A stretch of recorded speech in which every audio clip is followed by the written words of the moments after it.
All right, so let's do this. We got to do it. Let's do it. Let's hit it. Right? Not around it, not over, under. We got to go right through it. AFC title game rematch. Bills and Chiefs, except unlike last time, the Buffalo Bills flipped the script in this one. Josh Allen was the better quarterback last night through the air and on the ground. 315 yards passing, 3 touchdowns. He also ran one in.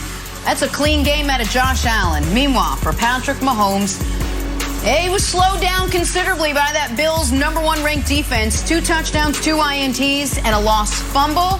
Never good when you get pick-sixed. Bills make a big statement in the AFC. That statement was, we won. We beat the Chiefs. After the game, Patrick Mahomes on where the suddenly below 500 Chiefs go from here. We know we have what it takes to be great. We still have a lot of the players. We've brought in a lot of great players that have been really good at other places. So we know that we have what it takes. It's about coming together now and finding a way to do that. We've had spurts here and there, offensively, defensively, special teams, stuff like that. But at the end of the day, it's about coming together as a team.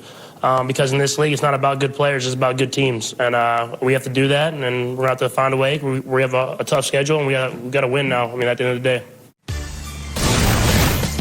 That's it. You need more than just spurts.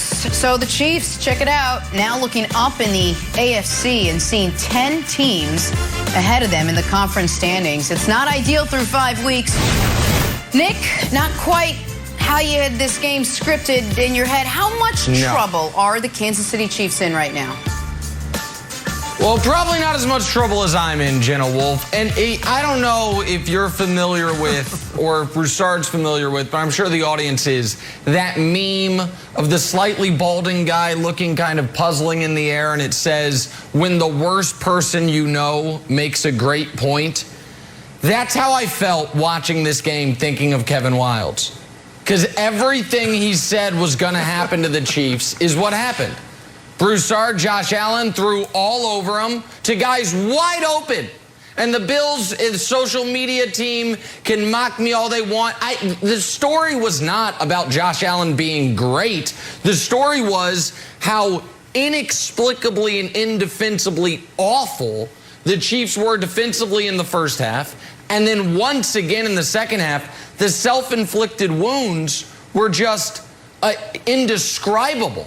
The pick six hits Tyreek Hill in the hands. The second pick by Mahomes was just a great play by a player I loved coming out of Miami, and Rousseau. That's a great play by him. I give him all the credit in the world. Right. But the Chiefs actually got some stops in the second half, but it didn't matter because the Bills did everything they wanted on defense. Forget on offense, on defense. And this is where the concern starts to become real, Broussard.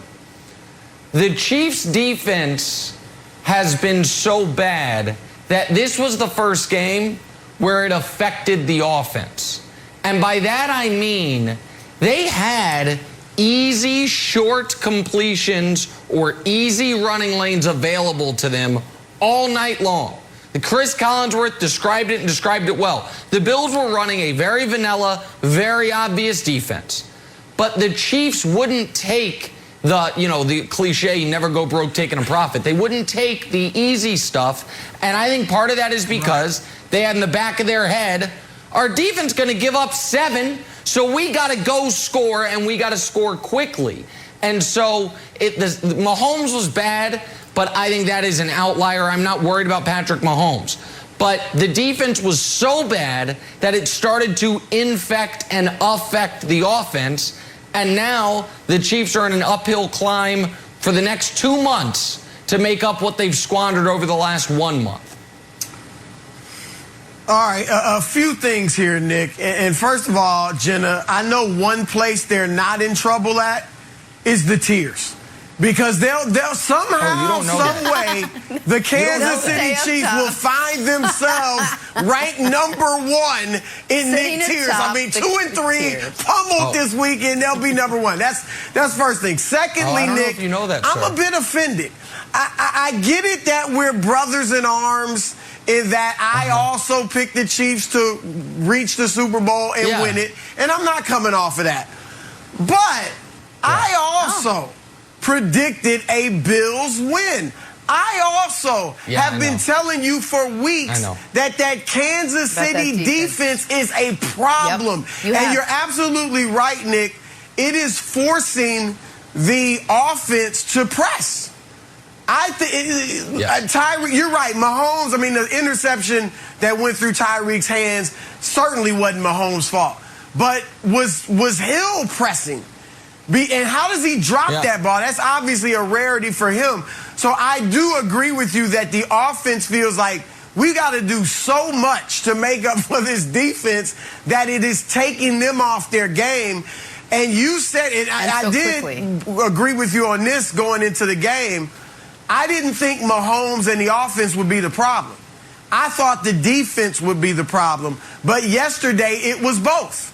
And that's where, as you said, the defense's ineptitude is impacting the offense.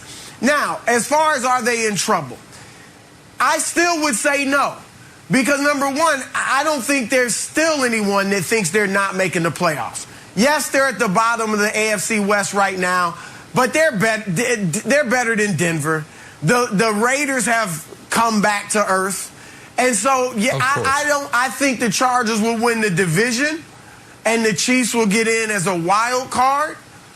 And 7 wild card teams have won the Super Bowl, including, obviously, last year, Tampa Bay. So once you get in the tournament, you've got a shot, especially with a quarterback like Pat Mahomes. But the main thing for the rest of this season has got to be somehow, some way, first figuring out the defense and fixing that. Just getting it to the point where it's adequate, mediocre, it can offer some resistance. And then, two, Nick, the offense, as great as Mahomes is, as great as Tyreek Hill and Travis Kelce are, they got to stop the turnovers. But, and you heard this all night on the broadcast, there is a feeling that what Tampa Bay did in the Super Bowl is the answer to the Chiefs' offense. Cover 2, keep your safeties deep, don't blitz. And Buffalo was able to get pressure all night long for the most part without blitzing. They did occasionally, but for the most part, they only sacked Mahomes twice, but they had him on the run. And he got some pressure without a blitz, and that is a problem for the offense. So here's where I disagree with that, and I heard that on the broadcast last night as well. Buffalo tried this in the regular season last year. But that was when the Chiefs were the defending Super Bowl champions and rolling and felt invincible. And so they just ran the ball 50 times. And that's the game that you and I argued about last week. Was it a blowout? Was it not a blowout? And it was only 26-17. But if you, in watching that game, the Chiefs had full control of it the entire time because they could get 6 yards every snap of the football if they wanted it. So I don't think it's a blueprint as far as slowing down the Chiefs' offense unless the Chiefs' offense plays into the defense's hands, either by A, demanding to take the deep shot, or B, 4 turnovers again. After the Chargers game, I said I'm not that concerned about it because when's another time they're going to lose the turnover battle 4-0? Well, evidently the answer was 2 weeks later, because they lost the turnover battle 4-0 last night. And I want to reiterate one point, or make one point about the Chiefs' path. The Chiefs will, much like they did in 2019. In 2019, they lost 4 of 6 at one point, and in the midst of that, Patrick Mahomes suffered an injury. So that was the darkest before the dawn, right? Then they went on to win the Super Bowl. So the season is far from over. But in 2019, despite those losses, they still got the bye. They still had home field. The Chiefs have now almost guaranteed themselves, particularly because there's only one bye now, they are going to be in very unfamiliar territory come the postseason. They have never, under Mahomes, played a first-round playoff game. They will this year. They have never, under Mahomes, played a road playoff game. Every playoff game they've had has been in Arrowhead. They will this year. Now, I think they can rally and deal with that, but they are, you said it almost nonchalantly, it's a major development that the Chiefs are now in the wild card contention category, which, and I know it's only a 2-game deficit to the Chargers, but that does feel like where they're at. And actually, they're playing at a level beneath that.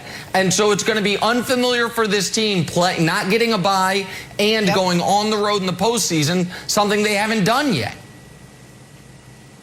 Well, Nick, I want to give you props because you look good. You look together. Your hair is combed. I was worried. I was going to say. I mean, after watching the Chiefs loss a few weeks ago with you, I was really concerned, my man. And you got it together.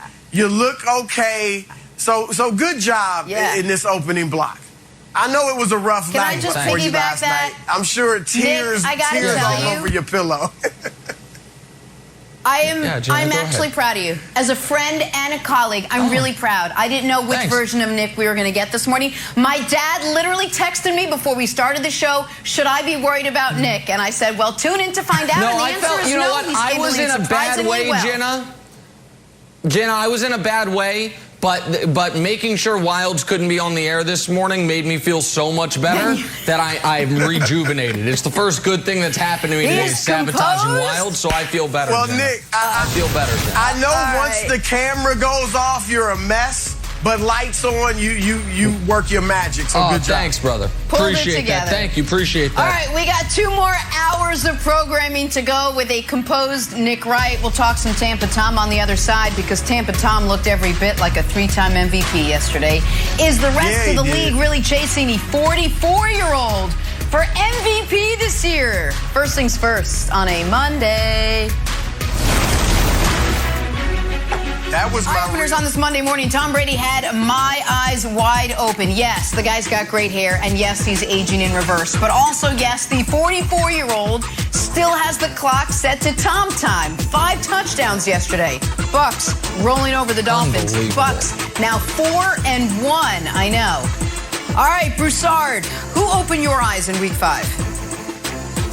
Well, first of all, I got to say this, because I get teased on this show for supposedly picking Jameis Winston as the MVP this year. No, he was my dark horse. I can't say it enough. Dark horse MVP, you know, something that's not going to happen, but you got to throw out a bold prediction. My actual MVP pick, Jenna and Nick, it was Tom Brady. I'm feeling really good about my preseason MVP pick. Because Tom Brady is the leader right now. But here's the thing, guys. There's competition. And that's my real one. But my eye-opener is a new name that's got to be in the conversation. Nick, you got to agree with me. Justin Herbert. Justin Herbert, L.A. Chargers. This guy is playing sensational. Yesterday, they entered the 4th quarter trailing for the 3rd time. And for the 3rd time, Herbert led them back to an incredible 26 points in the 4th quarter. He led 4 scoring drives. 4 of them were touchdowns. This guy was amazing. And look, here were his numbers in the 4th quarter. 12 of 18 passing, 209 of his 398 yards came in the 4th quarter. As I mentioned, 2 of his 4 touchdown passes also in the 4th. A 143.1 passer rating. And, Nick, the Chargers are really as impressive as anybody in the league. Kansas City still one of the top teams in the AFC. They've beaten them. They've beaten the Raiders. And then yesterday they beat the Browns. I mean, I don't know if anybody has more of an impressive resume because, remember, if they don't give away 2 touchdowns literally because of penalties on them against Dallas, they're 5-0. So they've been more impressive than even Arizona in my book. Before I give my answer, I want to stay on yours for a moment.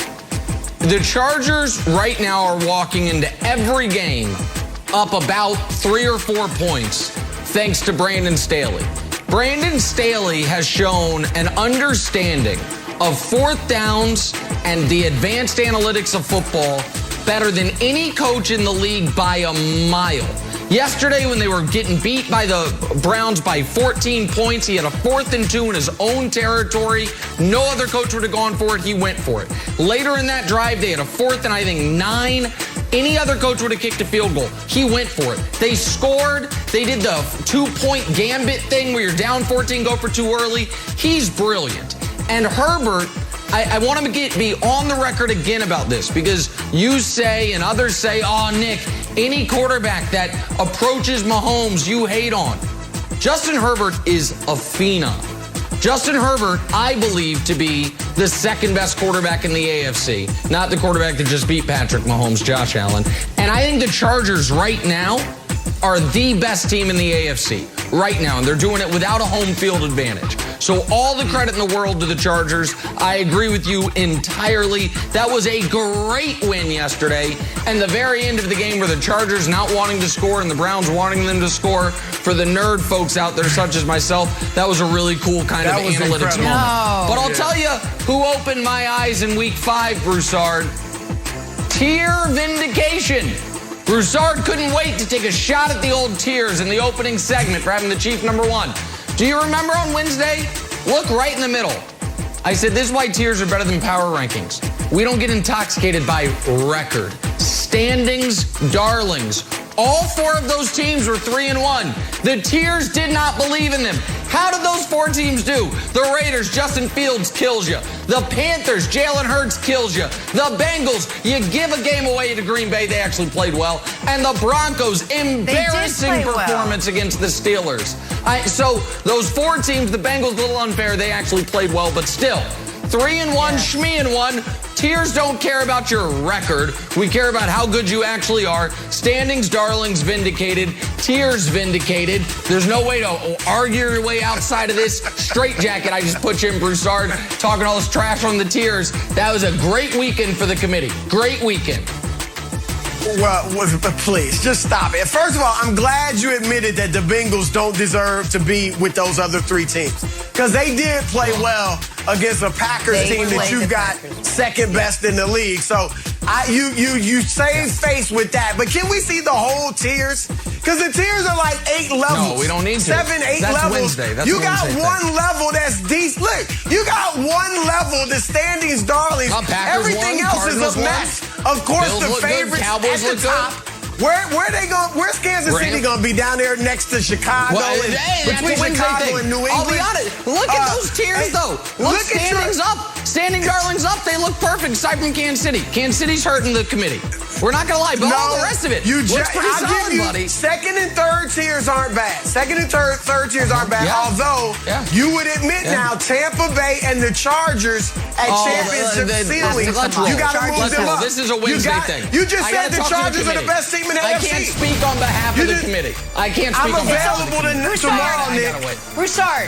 I'm available for the meeting. I know it's going to be contentious. It to be a Monday thing. All right. We got to get back to our top story. We don't have all the time in the world. Jenna nailed it. Josh Allen. I can make the meeting tomorrow, Nick, for the committee. I'm available. Let me know. Yeah, come on. Wilds is supposed to be available. MIA. We got to talk some Chiefs and Bills. It's going to be contentious. You got to have somebody there neutral. Hands up for contentious meetings. Next, I'll bring chips and dip. Back here talking Kansas City Chiefs after they dropped the Sunday night showdown to the Buffalo Bills. So just to recap, the Bills beat the Chiefs Sunday night. Buffalo did a good job of keeping Patrick Mahomes off balance. Ended up losing a fumble, throwing 2 picks. Mahomes did, one of which got returned for a touchdown. The old rare pick 6 for Patrick Mahomes. Kansas City falls to 2-3 on the season. So where do they go from here? Take a listen. They kind of have to just take it on the chin. I mean, you got to get better. I mean, that's at the end of the day, that's what we got to do. Still got a long season left, but it's definitely this is one you're going to remember. And so that's a good football team, don't get me wrong, but we don't lose football games like that, especially at home. As it is your guys' job, I think this is going to be made a bigger deal than what it is. You know, we are in week 5. Last time I checked, 4 wins doesn't get you into the playoffs. We came into a hostile environment, played a really good team, ended up with a win, and that's our goal each and every week. And to come out here and to be resilient through the lightning delays and a couple plays here or there. But again, I'm proud of our team for how we handled the situation. Coming in, like I said, away games are never easy, no matter who you're playing. And each week it's a different situation, different matchup. So you gotta go out there and execute a game plan. That's what we did today, and that's what we're gonna have to continue to do. Chris Broussard, did you see how he just exuded confidence up there at the dais? How he was like, this is my team, this is my conference, this is my league now. Have the Bills surpassed the Chiefs as the best team in the AFC? It sounds like a trick question. I mean, they just bludgeoned the Chiefs. They didn't beat them. They didn't edge them. They stomped the Chiefs 38-20. And yes, they have absolutely passed the Chiefs in the AFC. Now, that doesn't mean that'll be the case in late December and January. But right now, and I'm not just basing this on the record, they are better than the Chiefs as we speak right now. And the Chargers are better right now. Some would argue Baltimore and Cleveland. I wouldn't go there. But I think the two teams that are better than Kansas City right now in the AFC are the Chargers and Buffalo. And I think Buffalo is number one right now, Nick. Here's the thing. Their defense, we know they're great against the run. They're giving up the fewest points in the league by like 3. And the other teams, Nick, the other 4 teams that are allowing fewer than 20 points a game, they don't have the offense that Buffalo has. And that's the thing. Buffalo's defense is light years ahead of Kansas City. Their run game is right now better than Kansas City's. And obviously, Clyde Edwards-Helaire got hurt last night. We'll see how serious that is. But they got a better run game, not just because of the backs, Devin Singletary and Zach Moss, but Josh Allen. He runs it as well as any quarterback in the league not named Lamar Jackson or Kyler Murray. I mean, he's huge. He's got speed. And you could see some of those defensive backs from Kansas City were glad that he slid a few times last night. Because when he gets a full head of steam, I don't think some of those little defensive backs want to tackle him. So he is a threat running the football as well. And, Nick, we know how bad Kansas City's defense is.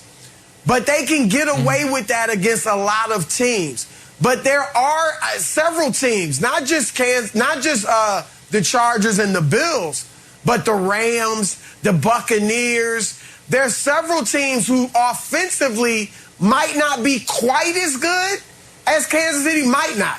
But they're on that same level. And then their defenses are better than Kansas City's by a wide margin at this point. Yeah. And so that's the problem for the Chiefs. If a team can hang with them offensively, they're going to win because their defense is going to be much better. Well, then it becomes, who has the ball last. And the Chiefs should not be in a position where every game's a coin flip about who has the ball last because neither team can stop the other team. Right. Last night, they would have loved to be in that position. They would, and nobody wants me to sit here and defend the Chiefs this morning. And right now, the Chiefs are not a defensible team. They are literally play no defense. And then, kind of practically, it's hard to defend what they've put on film through 5 weeks.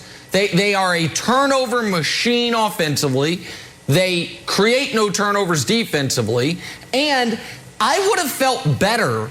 I understand Bills fans this morning, and they should. I talked a lot of trash, and I was wrong about all of it. So they're enjoying themselves today, and good for them. That's fine. You deserve it. That's why sports are awesome.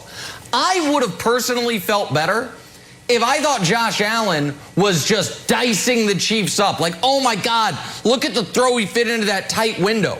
Instead, it was a lot of Daniel Sorensen running to the sideline for a chat mid-play. It was how many times do I got to watch Tyrann Mathieu be like this, 40 yards out of the play saying, whose man is that? So the fact that the Bills did everything that they did without Josh Allen playing I know his numbers were unbelievable. If you watch the game, though, it was a lot of throws. This throw particularly was really good. But that the other deep throws were guys wide open. Absolutely. That throw, listen, Josh Allen, it's not like he played poorly last time. My point is, though, you had two plays like the one we were just about to show where guys are just wide open.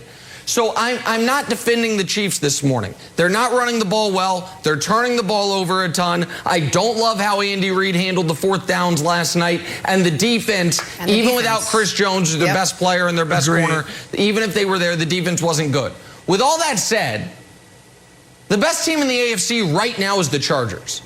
The Chargers, in my opinion, have a better quarterback than Buffalo, have a better coach than Buffalo, and while the numbers don't say it, and I understand the Chargers allowed the Browns score 40 last night, they have a defense that, because of the talent of Derwin James and Joey Bosa, I think over the course of a season is going to instill more fear in the opponent than Buffalo's defense, which is a collection of guys. And so, no, that's definitely true, Jenna. And the Chargers seemingly have never had a great kicker. That's right. But you know what? Having a bad kicker might actually help the Chargers because it'll make Staley go for 4th downs and 2-point conversions even more than they already are. Right now, as we sit here today, Broussard, I think the Chargers are the best team in the AFC. And I wish it was Buffalo, because Buffalo's not in the Chiefs division.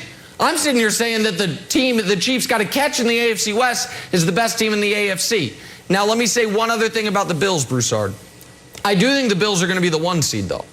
I think the AFC North is going to beat itself up. The AFC South is a Travis Shamrocker. You don't have to worry about the 1 seed coming out of there. And the AFC West, I think the Chargers having to play the Chiefs again. I don't think the Broncos and Raiders are really good, but they're good enough. Plus, the schedule the AFC West has is far tougher than the AFC East. I think the Bills, if we can put their schedule up at some point, are screaming towards 14-3, 13-4, because you look at it and you're like, wait, the rest of the year, other than Tampa, is there a single game they're not going to be a significant favorite? Maybe at New Orleans, but they'll be a favorite there. At Tennessee, they're a favorite. So I think Buffalo is going to be the 1 seed, but I think the Chargers are the best team in the AFC right now, Broussard. Look, I just said a few segments ago, the Chargers' resume is as impressive as anyone's in the league, maybe the most impressive in the league through 5 weeks. So that's arguable for sure. But, Nick, I'm pushing back because I don't think you're being fair to Josh Allen. Josh Allen was great last night. And, again, it wasn't just the passing. It was the running. This dude is a major threat. Mahomes, that's fair. I would take Pat Mahomes, obviously, over Josh Allen. I think Josh Allen's a better runner, though. I think he's more of a threat running than Mahomes is. And I don't want to make a huge deal out of that because would you take he's Josh not Allen mainly a over running Herbert? quarterback. Would you take Josh Allen over Herbert? As a quarterback? Because I wouldn't. That's a close one, but right now I would. That's close. It's close, but right now I would. Right now I would. Okay. And I think because a few of his receivers, and you're right, they were wide open. Dawson Knox was wide open on the 53-yarder. You still can't take that away from Herbert. I get it that they were easy throws, but we do see Mahomes a lot of times. He may underthrow Tyreek Hill, and he comes back and catches it and then runs with it. So, I mean, I'm not going to hold that against Josh Allen. I thought he played a fantastic game yesterday, made some great throws. We mentioned the one to Emmanuel Sanders on the 35-yard touchdown, which was right on the money. So I don't think you're being fair to Josh because he's nipping at Mahomes' heels. He's behind him. Mahomes is number 1. But he's nipping, and you don't want to give him love. You give Herbert love because Herbert's younger. I get it that Mahomes is young, too. But Herbert's is, he's second year. He's not really a threat. Jimmy Johnson said Josh is a threat. On the best football pregame show in the world for 25 years, our Fox Sunday morning pregame show, Jimmy Johnson, our dear friend, who I interviewed just last week filling in for Colin, said he would rather have Justin Herbert than Patrick Mahomes. Now, I disagree with Jimmy, but I'm not lashing out at Justin Herbert. I am, if nothing, Broussard, if this morning has shown you nothing, and if these 10 years of friendship have shown you nothing, I drip in objectivity. I do not allow personal biases or feelings to infect my commentary, Tears, Jenna. Broussard. I just think Herbert's the second best quarterback in the AFC. One word, tears. That's what I think, Jenna. Tears. One word, tears. Yeah, and if Nick goes like this with his hair, he kind of resembles Justin Herbert just a little bit. Oh, that's right. They're both great quarterbacks. Thank you, Jenna. I'll do that later. Yeah, right, Nick? Yeah. Exactly. It's a follicle thing. We're going to put NFL aside for a second. We got to talk some basketball because we heard from Nets coach Steve Nash what they expect from Kyrie Irving this season. We'll share his comments with you next. First things first on a Monday morning. talk about something else, although this might also make you angry. Kyrie Irving. So the Nets superstar is now allowed to practice with the team in Brooklyn, but yesterday head coach Steve Nash cleared up any questions about Kyrie's availability during the season. When he said this, he said, I think we recognize he's not playing home games. We're going to have to for sure play without him this year, so it just depends on when, where, and how much. All right, so the Nets opened with road games in Milwaukee and Philly. Then they're home in Brooklyn for 6 in a row. Broussard, let me start with you. Should the Nets just sit Kyrie for the season? This feels so disjointed and so, I don't know. I don't see how you build any kind of chemistry or momentum when you're in and out of practices and lineups. Well, look, obviously the first option would be to trade him. That's what you like to do, ideally for that guy named Ben Simmons down the road in Philadelphia. But if they can't do that, which they probably can't, if they can't trade him, all right, then I would, as I said last week, I would give Kyrie Irving a COVID exemption. Now, I hate to pay players or anyone for work that they are not doing unless they're injured. So I hate to play players when they're not playing unless it's due to injury. But I would bite the bullet on this one. And I would say, Kyrie, you're obviously not playing home games. You're not getting paid for those by the league's rules. But we don't even play road games. Nothing against you. You made your decision. We get it. It's your choice. But we don't want you playing road games or practicing. All right, we need you away from the team. And here's why.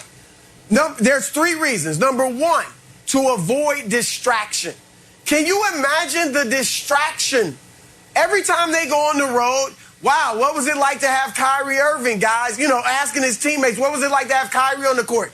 Every time they're at home, would this game have been differently had Kyrie been there? Or, wow, you guys have won 4 straight at home without Kyrie. It would get nauseating, and even guys that like Kyrie in the locker room, you get sick of it after a while. So, number 1, avoid distraction. Number 2, as you said, Jenna, you have to get continuity, chemistry, defined roles to win a championship. Now, I'll admit, they could go with the Kyrie in and out of the lineup in the regular season and still win 60 games as long as they're healthy. They're going to win 60-ish games with or without Kyrie. Okay, so they could do that. But it's about beating Milwaukee. We'll see if Philly can get it together, about beating the Lakers. You're not going to beat those teams without continuity, chemistry, and defined roles over a long stretch of time, like an entire regular season. So you won't get that with Kyrie, so it's better just go away. 3rd reason is because maybe, just maybe, I'm not confident in it, but maybe this would motivate Kyrie to get the vaccination. He does love playing the game of basketball. He doesn't love all the mess that comes with it. But he loves playing basketball, and maybe he'll miss it enough to get vaccinated. So those are the reasons. Now, here's what I think the Nets will do, Nick. I think they'll start the season playing him on the road and to see how it goes for a little while in hopes that he goes ahead and decides to get vaccinated. But I don't think it would be wise to do that all season long. And I think people should understand, and Vincent Goodwill wrote a great article about this, and he links to, if you want a reminder about the COVID protocols for unvaccinated players on the road. You can't eat with your team. You can't go out with your team. Can't go to any nightclubs. And by the way, the idea that Kyrie Irving throughout the whole year, home or the road, is going to be fine with not being able to go out, that's not his history. It's just flatly not his history. If you remember back in January when Kyrie took the leave of absence from the team, reportedly because he was so disturbed by the riot at the Capitol, even when he was going through that, he found time to go to a party. Was caught on video, sister's birthday party, having a hell of a time, while his team was like, yeah, we don't know when he's coming back. You said something interesting, Broussard, which is Kyrie Irving loves playing basketball, but doesn't love the mess that's associated with it. He seems to love the messes he creates. Because what was the other Kyrie Irving story this offseason? Remember when he fired off a tweet saying, hey, my signature shoes, I disavow them entirely. I don't know who made these crappy shoes, but I'm out on them. Just shots fired at Nike for no reason. He does media day, and he's like, the last thing I wanted to be was a distraction. Really? Because I think the thing you wanted more than anything is for everyone to be talking about you and how interesting and how unique and what an alleged deep thinker you are. But you know who's not into the mess, Broussard? Steve Nash. Steve Nash, who is a player, one of the greatest players ever to not win a title. A couple breaks go his way. Joe Johnson doesn't break his face. Amari Stoudemire doesn't get suspended. He probably should have won a title, at least get to a finals. I'm sure Steve Nash thought last year, oh, we're going to win this title. And you know who also is in that boat, Broussard? James Harden. A guy who I'm sure thinks Chris Paul doesn't pull his hamstring, I win a title. If I don't pull my hamstring last year, win a title. I don't know if he's right about those things, but I'm sure he thinks it. Right. And James Harden, unlike Durant, Broussard, has not signed yet. James Harden's got 1 year left on his deal. So I say all that to say this. You send Kyrie home. Kyrie Irving is a member of the Brooklyn Nets and only in every 2 weeks when the direct deposit hits. Other than that, you send him home, and I think it's best for the Nets. And you tell James Harden, this is your team. Not that it's not Kevin Durant's team, but KD has shown he doesn't need to be like that guy on the court or off the court even when he's the best player. Harden, you're our point guard, you're our initiator, and I know you believe in your heart, if you're James Harden, you plus Kevin Durant, you can go win a title. You plus Kevin Durant, I'm sure they believe is better than Giannis plus Middleton, LeBron plus AD. Both of those guys believe they are the best player in the league, and they have played at a level where they deserve to think that. And they're available. I think that's the only move for the Nets. And they're available. Correct, Jenna. I think it's the only move for the Nets, Broussard. They're available from day one. Yes, and James Harden, aside from last year, has never been hurt. He's an Iron Man. And I want to throw one other thing at you, Chris. This idea of, well, but you want Kyrie as much as you can for the postseason. And maybe New York will change its restrictions. I've heard these things, right? The flip side to that coin is you can't leave your championship hopes in the hands of local municipalities. Right. What if the city of Milwaukee or the city of Los Angeles says, guess what? COVID vaccine restrictions for visiting performers as well. That you can't have Eric Carcetti all of a sudden being the one in charge of your championship hopes. Local city councilman from the 6th district is like, you know what? No, you got to be vaccinated to play here. You can't deal with it. So I think it's a non-decision. I think it's obvious, Broussard. I think you just got to send them home for the year. And Broussard, it's Jenna. just basic, simple reasoning. You want a team from day one that's going to be there through the regular season and into the playoffs. You want to build that momentum. Last year we kept talking. They played 7 games together. The 3 of them played only 8 games together. Okay, so if you don't have Kyrie, you have James Harden, you have Kevin Durant, and you have a team, and that's your team. And now you build chemistry, and now you push yourself through to the season, and you don't have exactly what you talked about. The distractions, the post-game locker room press conferences where it's 10,000 questions about continuity and all of it. You get rid of all of that, and you have your team. It may not be as talented as without Kyrie there, but you have your set of guys that are going to take you through the season. Am I right? Look, it might not be as talented, but it could be as good, if not better. Look, as great, I think they've got enough without Kyrie to win the championship. Doesn't mean they're the overwhelming favorites like they are with Kyrie, but could they win the title without him? Sure. And they're still right there with Milwaukee and the Lakers. Those are the 3 top teams without Kyrie. Remember, look, as great as Kyrie is, in Brooklyn, his first year when Durant was injured, Kyrie played 20 games. They went 8-12. Without him, they went 27-25, and they made the playoffs. We all remember Boston. Without him, they go to Game 7 against LeBron in the Eastern Conference Finals. With him, they go out in the second round in 5 games to a Milwaukee Bucks team that wasn't nearly as good as the team we just watched win the championship last year. And, Nick, you brought up a good point, morale. If Kyrie is even playing on the road, and he's just, whether it's because he can't go out or can't eat with the team, whatever it is, maybe it's just because he doesn't like the situation that he can't play at home. If he's despondent and his morale is low, that can bring down the whole locker room. I've seen all-star players who had a bad attitude bring a dark cloud into the locker room and ruin a team. And by the way, and I think you would agree with this, Nick, even if Kyrie does get vaccinated, if he has the attitude of, man, I had to do this, they got me in chains, why they make me do this, just to play basketball. If he's if he's got a bad attitude, worst case scenario, it's a problem. This has already been, there's a reason, as you reported a couple years ago, there were teams, as great as Kyrie is on the court, that only wanted him if KD came with him. Because he is a headache in a million ways, and that was before anyone had ever heard the word COVID. But I just want to reiterate one last point, because I have no insight on this, Broussard. Maybe you can get some this week. I don't know anyone. I'm not close to anyone around James Harden. And James Harden's done a pretty good job throughout his career of not really having leaks about anything. You see him hanging out Fashion Week and hanging out with Lil Baby, but we don't really get a lot of insight into him. The Nets need to figure out how James Harden feels about all of this, because KD is locked up. Harden did that interview with Malika where he's like, hey, I'm just focused on this year. What they cannot have happen is have this situation not only screw him up for this year, but also make Harden say, you know what, I go play somewhere else, not dealing with it. And then all of a sudden, KD's Will Smith and Fresh Prince of Bel-Air. Where did everybody go?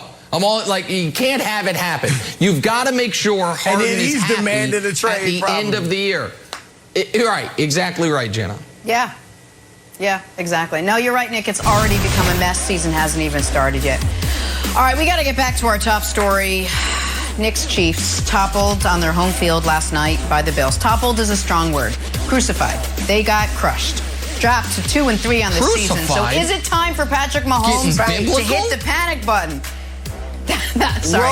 What it felt is like that experience. It felt like a religious experience for me.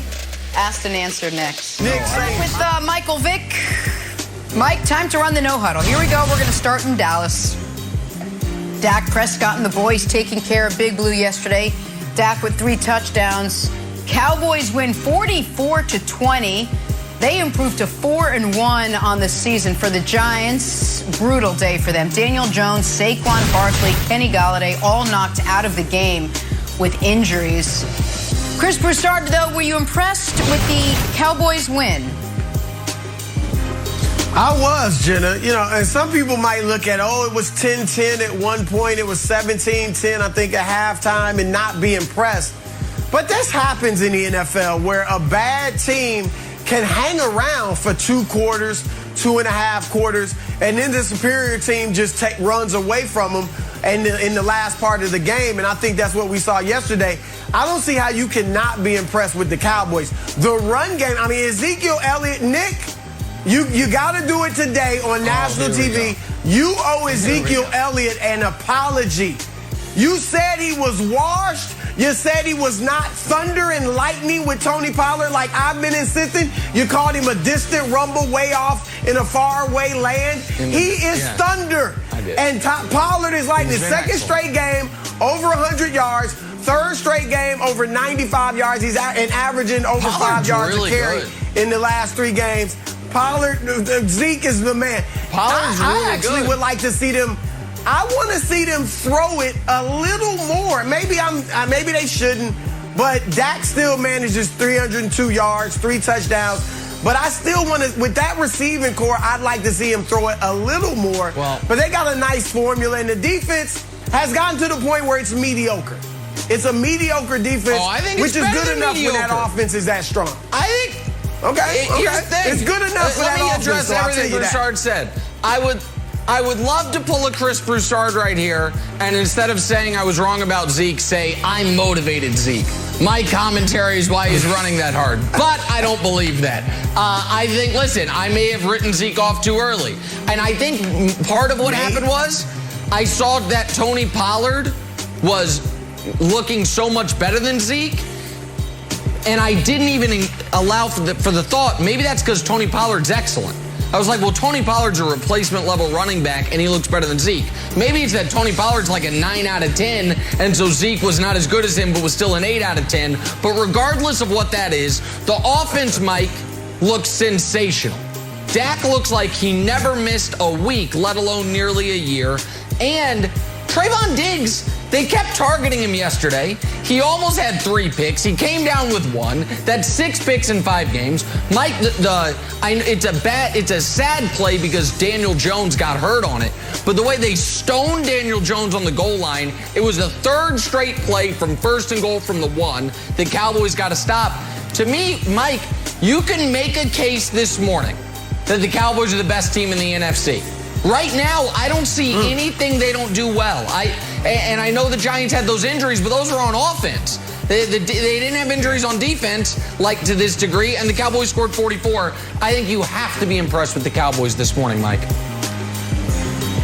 Yeah, I don't know if you motivated Zeke or we motivated Mike McCarthy to start running the football more. Whatever the formula is right now, Pollard and Zeke are getting it done, and it's making everything else easier for Dak and the rest of the offense to operate. And then when you look at the defense, I mean, these guys are must-see TV right now. I want more of the Cowboys. I want to see more of what they got to offer, especially after what we seen last year. And it's good to see that these guys are striving and doing some really good things and putting an immense amount of pressure on defenses. The offense is coming to play each and every week, and I couldn't be more proud of the Cowboys right now. I just hope they stay on the right track.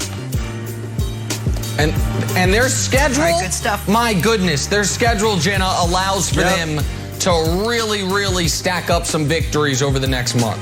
They easily could be 7-2 at worst, 8-1 maybe over the next 4.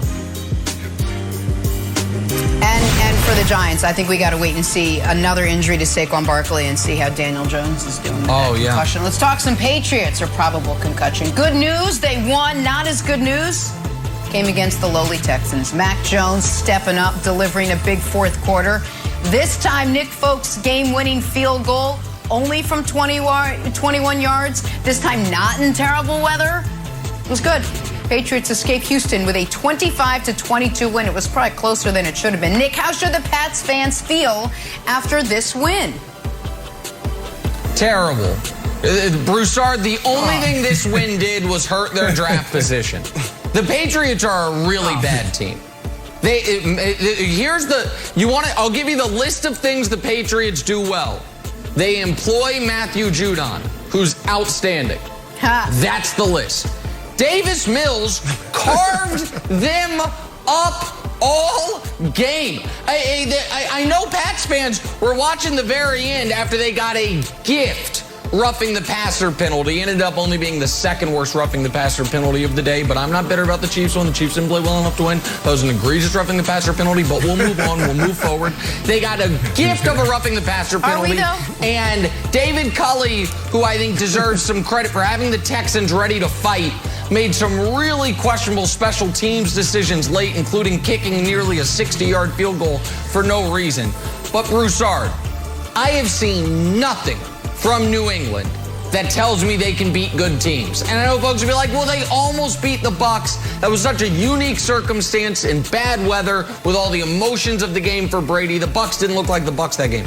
The Patriots have beaten Zach Wilson and the Jets, and there's the Jets, and they escaped against the Texans. That was a terrible victory. All it did was mean instead of having the 6th pick of the draft, they're going to have the 9th pick of the draft. They're a bad football team. Nick, there is no such thing in the NFL. I'm sure Mike will back me up on this as a terrible victory. All right, it was a good win. No, it's terrible. And they are playing for a playoff. I picked them to make the playoffs. I picked them to make the playoffs. Take it. And look, I knew that would make him mad. I'm not as confident in that as I was a month ago, but they're still in the hunt, all right? And a victory's a victory. No, they're not. How can you not give... Let's give Mac Jones a little credit.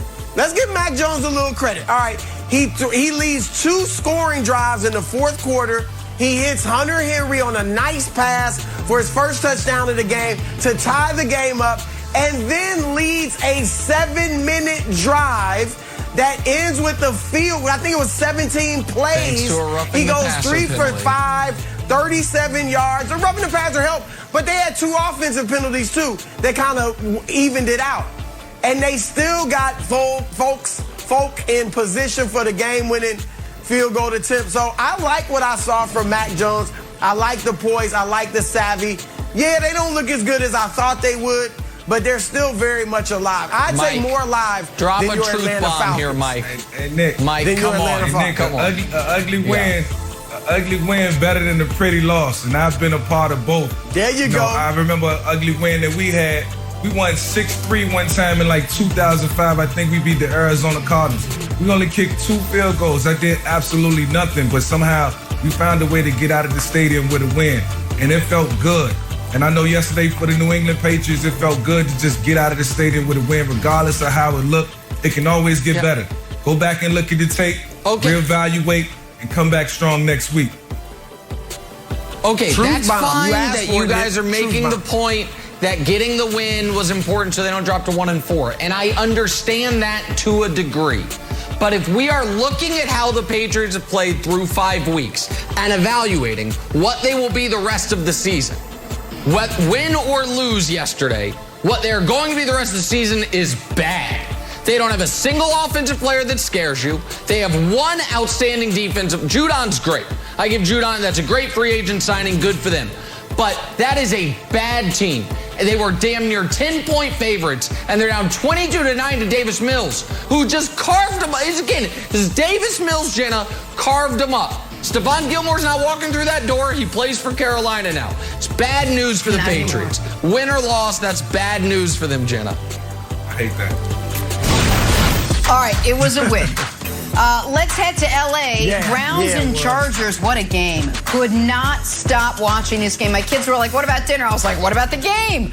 Wild shootout between the two. Justin Herbert, 5 total touchdowns. Austin Eckler, 3 scores in the 4th. My kids eating dinner at 5 p.m. Chargers pull out the nail-biter despite a good game at a Baker Mayfield. Didn't matter. They beat Cleveland, improved to 4-1 for the first time since 2014. Nick, did yesterday say more about the Browns or the Chargers? Well, let me start with the Chargers. Mike, I think right now, the Chargers, I know everyone this morning, because there's so much recency bias, it doesn't even matter that both things happened yesterday. The Bills game happened 5 hours after the Chargers game, so everyone's going to say the Bills are the best team in the AFC. I think right now the Chargers are the best team in the AFC. I think Herbert is the second best quarterback to Mahomes. I think Brandon Staley's been absolutely outstanding, and the way he understands time score situation, the aggressiveness on 4th downs, I think the Chargers are for real. That's on the Chargers side of things. On the Browns side of things, Mike, and I'd love your thoughts on both of these, you got a couple issues here. There was the bizarre 3rd and 10 run play at the end, which just showed when you knew you couldn't get a stop. You knew you weren't stopping Herbert. You got to pick up a 1st down, and they didn't trust Baker to go get it. Then when Baker does get the ball after they forced the Chargers score, which was really sharp, Baker, who I support, man, he spends 50 seconds to get 10 yards. His 2-minute drill there was brutal, and the Odell connection still is non-existent. So I know it's a weird thing when the defense allows 47 and the offense scores 42. But if Baker's going to be, the Browns have now elevated to a point where it's not just can you play the really good teams close. You got to win some of these. And they were up 14 and blew it, and then Baker didn't have Baker wasn't able to get them in position late. So I am actually, as good of a game as it was, a little concerned for Cleveland after that game and wildly impressed by the Chargers. No, I think you said it, Nick. This was clearly a game where the Browns should have won, and Baker Mayfield was supposed to put the team on his back regardless of any conditions, circumstances, or what have you. They were supposed to get out of the stadium with a win. They were supposed to go on the road and beat the Chargers, and they didn't. So whatever faults they had, whatever didn't go right, they can only blame themselves. But when the ball is in their hands, the quarterback, Baker Mayfield, I felt like he had opportunities to finish that game. On the flip side for the Chargers, whatever they're doing culturally, everybody's buying in. Justin Herbert proving to be one of the top quarterbacks in the league. And Mike Williams is one of the best receivers in the league. He don't get enough credit. Keenan Allen is the man. But I was almost thinking that he needed to be traded because he wasn't showing up enough. It's good to see that they gave him the ball. He's the X factor. He's the reason the Chargers offense is moving so fluently. Yeah, the Chargers are definitely legit. They arguably have the best resume in the league. You know, they could easily be 5-0 if they hadn't given away 2 touchdowns literally with offensive penalties against the Dallas Cowboys, which is a good team, obviously. And they've beaten the Chiefs and the Raiders and now the Browns. So their resume looks tremendous, and they've done it in comeback fashion. And that's what I like. Like, Justin Herbert is not only showing that he's a very good quarterback, if not great, but he is a clutch quarterback. 5 of his 13 touchdowns this season have come in the fourth quarter with them trailing and needing touchdowns and needing points. The only one with more fourth quarter touchdowns is Pat Mahomes. As far as the Browns, the thing is you got to be concerned. You mentioned this a while ago, Nick. The teams they got to beat all have better quarterbacks than them. Lamar Jackson in Baltimore, obviously Mahomes, Josh Allen, and now Justin Herbert. So that's going to be a problem for the Bengals going forward, or for the Browns going forward. You know, it makes you wonder if the Chargers are going to climb up those tiers in any way. If I could only think of who's on top, I can't. We got to have a new number one. I wonder. We got Chargers are really good. Chargers are really good. Nick, I'm available for the meeting tomorrow, too. It's going to be some tension up in there, I know. So Mike Vick, thank you so much, as always. I'm not going to make you stick around for our tier arguing here. Get back to our top story. Speaking of tiers, Mahomes and the Chiefs dethroned last night at Arrowhead. Is it time to panic in Kansas City? Back after this. Time for stories to start your morning, sponsored by Ram Trucks, built to serve. AFC title game rematch, Bills and Chiefs, except unlike last time, Bills flipped the script in this one. Josh Allen was the better quarterback, unlike last time. He was better through the air. He was better on the ground. He was just better. 315 yards passing, 3 TDs, ran another one in. Had a nice clean game. Meanwhile, for Patrick Mahomes, he was just held by that Bills #1 ranked defense. He had 2 touchdowns, 2 INTs. He had a lost fumble, pick 6. Bills made a big statement in the AFC, and the statement was, we won. We beat the Chiefs. After the game, Mahomes on where the suddenly below 500 Chiefs go from here. We know we have what it takes to be great. We still have a lot of the players. We've brought in a lot of great players that have been really good at other places. So we know that we have what it takes. It's about coming together now and finding a way to do that. We've had spurts here and there, offensively, defensively, special teams, stuff like that. But at the end of the day, it's about coming together as a team. Because in this league, it's not about good players, it's about good teams. And we have to do that, and then we're going to have to find a way. We have a tough schedule, and we got to win now, at the end of the day. All right, so just take a look at this. They're the Kansas City Chiefs looking up in the AFC and seeing 10 teams ahead of them in the standings. It's not where you want to be through 5 weeks, that's for sure. Nick, how much trouble, put your feelings and the emotions aside, realistically, how much trouble are the Chiefs in right now? He can't. I'm an emotionless being. My feelings have nothing to do with this. Unlike the Buffalo Bills social media team, which includes clips from last season implying it was things I said this season, I am dripping in objectivity, which is why I can say how sick I am. Because you know the meme? It's a guy, he's a little balding, he's standing in a park, and it says, when the worst person you know makes a great point.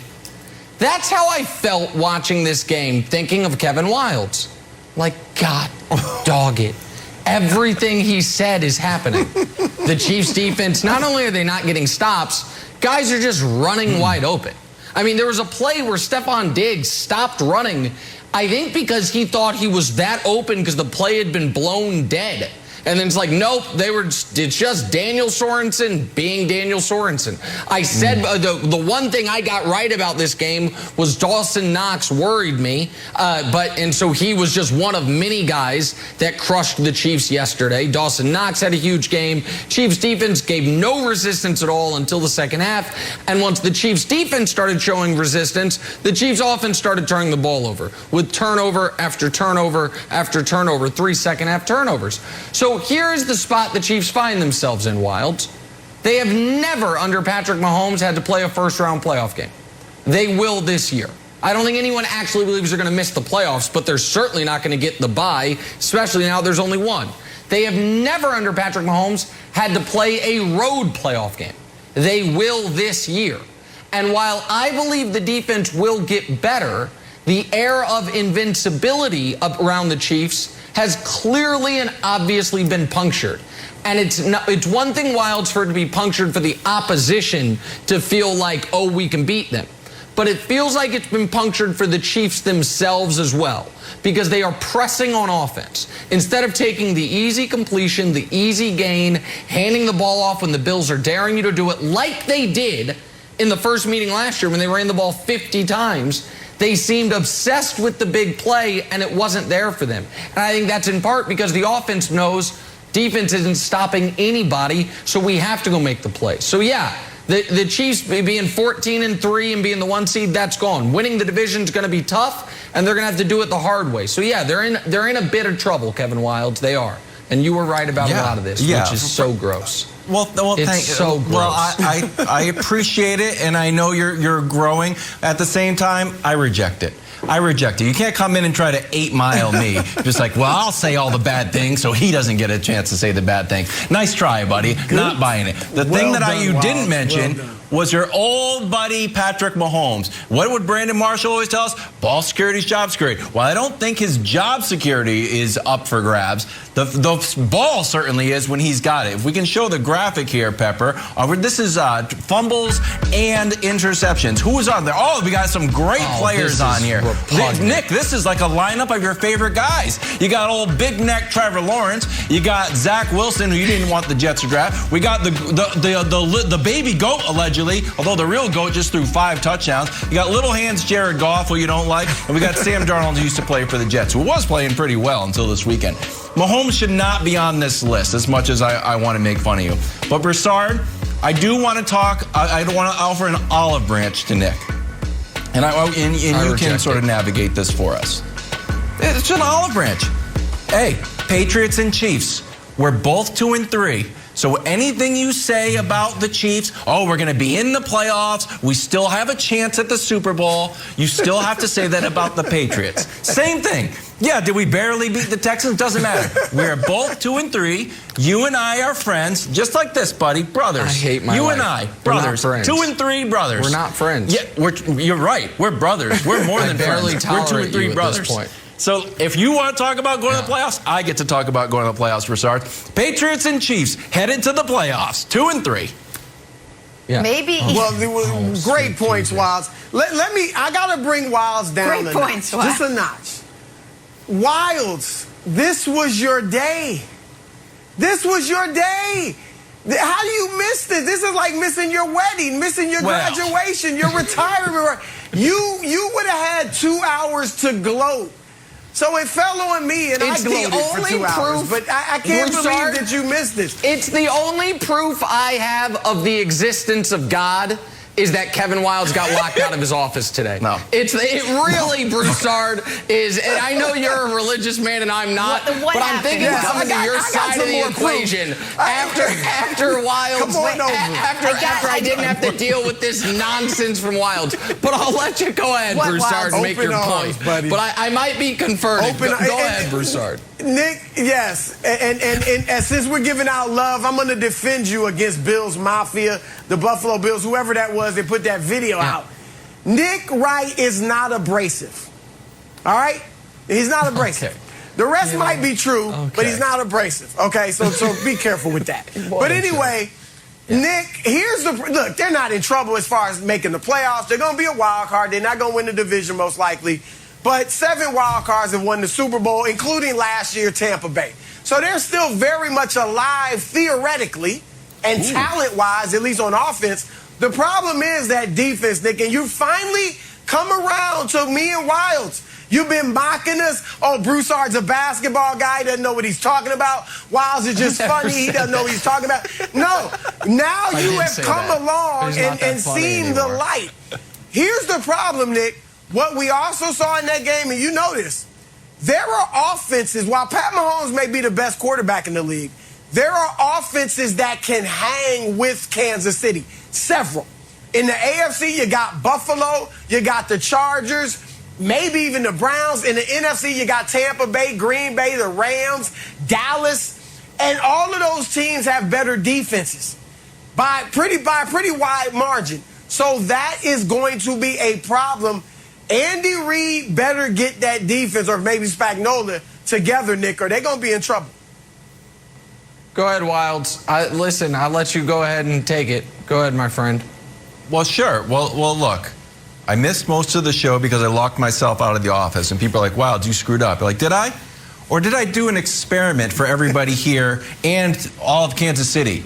You know how I could get into my office? One way. One key. I didn't make a copy. You know how the Chiefs can win a game? Patrick Mahomes is great. Only one way. And when that way goes sideways, the whole thing falls apart. All of a sudden, you miss an hour and 45 minutes of the show. So, Nicholas, we've sent several warnings of friendship from Broussard and I.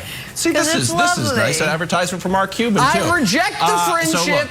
I reject the analysis. I reject all of it. Listen, I'm going to say this. I've been a good sport all day. Once upon a time, the Chiefs lost 3 out of 4 games. In the midst of that, Patrick Mahomes got hurt. It was worse than all of this. You know what they did that year? They won the Super Bowl. I'll talk to you guys tomorrow. Super Bowl. This is a terrible day again, Jenna.